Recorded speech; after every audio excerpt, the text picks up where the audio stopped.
de la Universidad Pablo de Olavide. José María, muy buenos días. ¿Qué tal? Buenos días, ¿cómo estáis?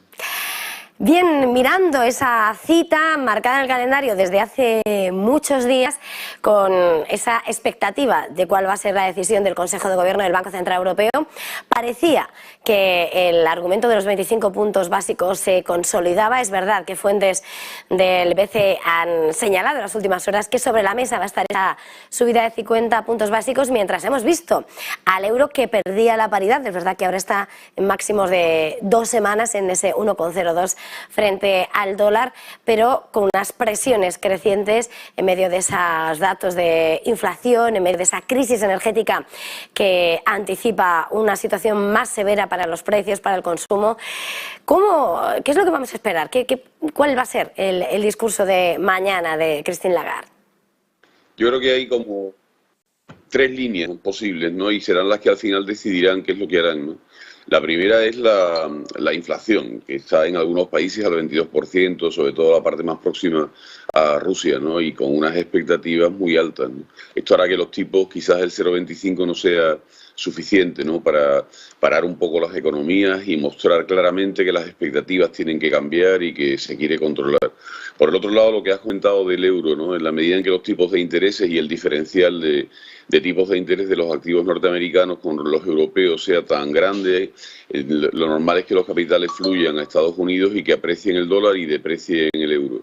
Y después, por el otro lado, está el tema de no sobrereaccionar, ¿no? De la economía, las expectativas que tenemos, pues son malas porque la guerra no parece que vaya a terminar. Tenemos una incertidumbre muy fuerte sobre qué va a pasar en invierno con las reservas de gas que tenemos y si vamos a poder abastecer todas las necesidades que hay. Y también, bueno, que ya se nos ha olvidado del todo, ¿no? Pero que la pandemia, pues muchos de los países todavía no han recuperado el nivel que tenían antes, ¿no? Y esto va un poco a la contra, va a decir, probemos el 0,25 y vamos a ver si con el 0,25 los mercados se estabilizan, sobre todo en la parte del dólar y el euro, y ver un poco qué es lo que esperamos, ¿no? Yo creo que esta es la situación que tienen.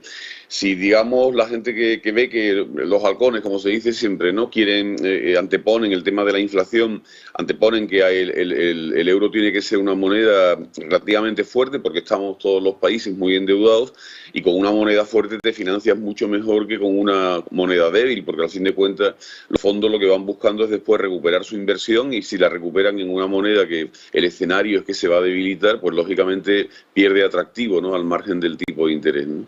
Y después, en cambio, las palomas, ¿no? Pues las palomas dirán, no vamos a sobrereaccionar, vamos a subir solo el 0,25, que ya es un toque, esperamos a ver qué es lo que pasa, sabremos mucho más en septiembre de cómo están, sobre todo las perspectivas de PIB de los países, si han caído mucho o no, y yo creo que es un poco el escenario en el que se van a mover. Yo creo que deberían de ir al 0,50 en este momento, ¿no? Pero bueno, vamos a ver qué pasa. Estaba señalando como los datos de inflación, por una parte, en algunos países más cercanos a Rusia, de ese 20% en esos países del este. Por cierto, también hemos conocido datos de inflación mayorista en Alemania, que siguen en esos niveles de 2 dígitos en tasa interanual. Pero junto con esa vigilancia de la inflación, llega otra cuestión clave, decían los países endeudados. ¿Tiene el euro otra amenaza? Quien salvase a la moneda única, Mario Draghi, en lo que pueda decir en cuanto a su supervivencia o no al frente del gobierno italiano, en un momento en el que, bueno, está en juego ese juego de alianzas en el gobierno de coalición? El mercado está, de alguna manera, valorando ya qué puede suponer su permanencia, estabilidad, su marcha, una mayor urgencia en el desarrollo de ese mecanismo antifragmentación, de cara a lo que puede ser el cuestionamiento, ¿no?, sobre los niveles de endeudamiento, sobre la deuda, sobre la confianza en Italia. ¿Cómo valora ese posible paso, ese movimiento por parte de Draghi, lo que puede representar para Italia y, por ende, en la decisión del Banco Central Europeo con ese mecanismo que se está desarrollando? Yo creo que estamos echando en falta a la señora Merkel. Porque el liderazgo ahora mismo europeo en cuanto a los tres grandes países, ¿no? Que son sobre todo, pues lógicamente Alemania, que tiene un liderazgo muy débil, que no ejerce una presencia clara. Francia lo está intentando hacer, pero no lo consigue. Y también yo creo que los intentos que hizo con Rusia inicialmente Macron, pues no le salieron muy bien. Y entonces siempre miramos todos a Draghi, ¿no? Que ya salvó el euro, la famosa frase whatever it takes, y un poco es un referente, ¿no? Alguien que estando en el Consejo pues es capaz de tener una experiencia financiera, una experiencia económica y un poco ver un poco por dónde van los tiros, ¿no? Igual que el MEDE fue un mecanismo para salvar países en deuda, ahora vamos a ver si creamos un mecanismo para enderezar la inflación. Y de momento lo que estamos intentando es que no se fragmente la deuda europea, que no haya una serie de países con unas primas de riesgo muy elevadas porque los fondos no quieran financiarlos y en cambio otros que más o menos se mantengan estables. Draghi un poco da estabilidad, ¿no? También Italia es un país que es de los grandes el más endeudado, ¿no? Porque bueno, España está endeudado, pero no tanto. Italia siempre, históricamente, lo ha estado. Se sigue manteniendo porque sus exportaciones son siempre positivas y es un país exportador.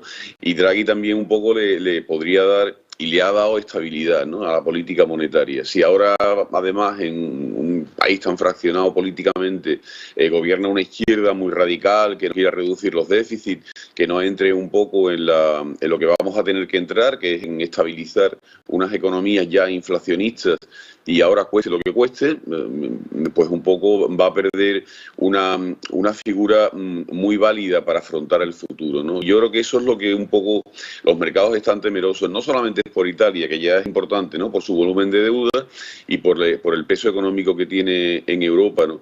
Sino porque es un poco el referente de hacer un ajuste, yo creo que suave. Yo creo que Europa nunca va a hacer un ajuste duro tipo Estados Unidos, subiendo los tipos de interés quizás al 3% dentro de unos meses, pero por lo menos de querer estabilizar la zona, ¿no? De darle una cierta estructura. Entonces, pero yo creo que al final lo que tenemos es una falta de liderazgo europeo, ¿no? Y los mercados lo que piensan es que si Draghi se va, todavía la fragmentación política va a ser mayor y la falta un poco de liderazgo, porque ni Alemania ni Francia la están asumiendo. José María, está hablando de la falta de liderazgo en Europa, Mario Draghi, que aunque no está en el seno del BCE, pero evidentemente para esa coordinación de económicas está en el punto de mira. Pero sí, hablamos también de crisis, de falta de liderazgo y de una situación también de agravamiento con el coste de vida. Tenemos esta mañana esos datos de inflación en el Reino Unido, sumido también en esa crisis de gobierno, en la búsqueda de un relevo para Boris Johnson al frente de Downing Street, y con ese pico en la inflación que no se veía desde 1979, 9,4%, y no parece que la situación vaya a aligerarse, que puede representar de alguna manera ese gran impacto, ¿no? De los precios de cara al consumo y lo que puede ser el traslado, no solo para la economía británica, sino cómo se traslade también en sus nexos también con Europa. Yo creo que quizás en el entorno en el que estamos, ¿no? El Brexit ha sido positivo, ¿no? Porque un poco nos ha desacoplado, ¿no? Tanto a la economía británica como a la del resto de Europa. Entonces ahora Europa tiene unos problemas y Gran Bretaña tiene otra, pero no son el mismo problema, ¿no? Gran Bretaña con la libra esterlina siempre se ha mantenido al margen en su política monetaria de lo que ha sido la política del Banco Central Europeo, ¿no? Entonces el Banco Central Europeo ahora inicia una política, pero con un país que aunque monetariamente no lo va siguiendo, antes sí era dependiente, ¿no? En temas de comercio exterior, de actividad económica, incluso en la parte un poco de que las dos políticas y las dos monedas mantenían una cierta relación, ¿no? Pero Gran Bretaña ha hecho siempre una política muy diferente, ¿no? Ha hecho unas políticas monetarias más expansivas cuando la economía estaba mal, después se ha ajustado, ha subido tipo, pero las paridades estaban ahí. Sobre todo la City tenía mucho peso, ¿no? Mucho peso financiero, ¿no? En la medida en que toda la la articulación de la financiación de la deuda se hacía a través de la City. Ahora yo creo que un poco es diferente, pero es verdad que Gran Bretaña ahora necesita también, si no un liderazgo fuerte, que creo que le va a costar mucho al Partido Conservador mantenerlo, pero sí una línea clara de ajuste económico. Mientras que estemos en esa situación tan incierta, el Banco de Inglaterra puede hacer una política monetaria restrictiva, pero en la parte fiscal y en la parte un poco de seguir las líneas de eso, de ajustar la economía en este periodo, les va a costar más trabajo, ¿no? Porque no tienen un gobierno que esté dispuesto a asumir sacrificio, que esté dispuesto a explicarlo. Ellos están ahora en otra cosa, está dispuesto a ver quién les va a gobernar, ¿no? Entonces no es el mejor escenario posible. Lo que pasa es que, bueno, la economía británica si algo tiene es muy flexible, ¿no? Y entonces en esa flexibilidad y también con el poder financiero que tienen, yo creo que lo sobrellevará bastante bien, ¿no? Y la libra quizás a lo mejor pierde algunas posiciones, ¿no? Estábamos hablando de lo que es el flanco, ¿no?, de este lado del Atlántico, pero no nos vamos a ir de vacaciones, sobre todo los que se vayan en agosto, sin atender a lo que va a ser la última cita con la Reserva Federal. Parece que los mercados, mirando lo que son los bancos centrales y a lo que son las divisas, parecen estar algo más tranquilos. El euro parece revalidar una subida más agresiva de tipos que parece que puede empezar más fuerte, ¿no?, como señalabas en tu apuesta en la jornada de mañana, pero la FED ha encaminado su dibujo también en subida de tipos en esa lucha contra la inflación para despedir este mes de julio. Tenemos la cita con Powell en un momento en el que además sigue siendo esa lucha contra los precios, contra los precios de los combustibles. Biden no ha conseguido ese apoyo en Arabia Saudí que realmente buscaba en medio de su liderazgo, aún así, en el contexto global. ¿Cuál va a ser el último movimiento por parte de ese gran banco central que esperamos y que de alguna manera miramos, aunque siempre con un paso por detrás? Yo creo que nos darán un respiro, espero. Es decir, que no vuelvan a subir tipos, ¿no? Porque entonces prácticamente lo que ha hecho en relación del tipo de cambio, lo que haga Europa no va a tener mucho significado y otra vez nos va a poner en una situación límite, ¿no?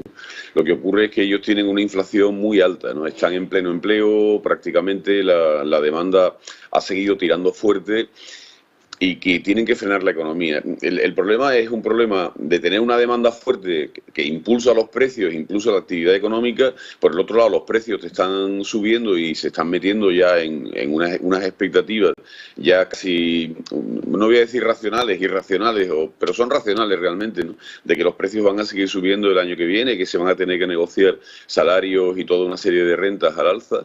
Y entonces ante eso los Estados Unidos lo que dicen es paro la economía con una política monetaria muy restrictiva y de esta forma la freno, por aparte del Banco Central, ¿no? En paralelo, deberían de hacer una política fiscal también restrictiva para parar mucho más la economía y frenar la inflación, porque un poco le va a costar mucho trabajo frenarla, sobre todo en los meses que quedan, pero un poco esta es la línea, ¿no? Yo creo que ellos van a seguir haciendo una política monetaria muy restrictiva, muy fuerte, ¿no?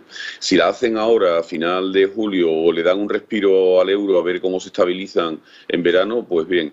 Y lo que espero es que no tengamos un mes de agosto enredado, ¿no?, de que los mercados, el final de julio, con lo que las perspectivas que salgan, las expectativas que tengamos sobre la guerra en Ucrania y el precio del petróleo, que todo esto no nos haga tener una primera y segunda semana de agosto muy enrevesada, ¿no?, sino que digamos, bueno, vamos a aplazar esto a septiembre y ya está. Y por otro lado, lo que tú comentabas, la sensación es que los países árabes no están por la tarea, ¿no?, que al principio dijeron que bueno, que iban a ampliar en el plan que tenían ellos de ir incorporando la producción en barriles diarios a un ajuste después de la pandemia más claro, pero no lo han hecho al ritmo que era necesario, ¿no?